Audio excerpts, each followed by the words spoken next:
కడప జిల్లా బద్వేల్ మున్సిపాలిటీలో Siddhavatam road విద్యానగర్లో drainage కాలువ పైకప్పు డ్యామేజ్ కావడంతో అటుగా వెళ్తున్న గేదె డ్రైనేజీ కాలువలో పడి ఇరుక్కుపోయింది. అటుగా వెళుతున్న ఓ వ్యక్తి చూడటంతో స్థానికులు శ్రమించి ఎట్టకేలకు జేసీబీ సాయంతో గేదెను బయటకు తీశారు.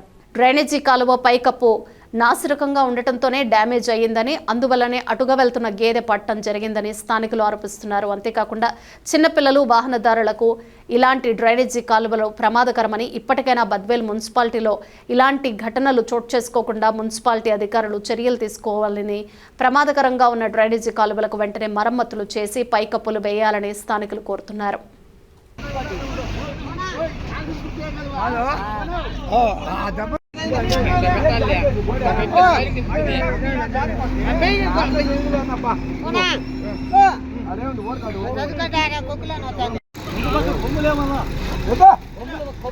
అదే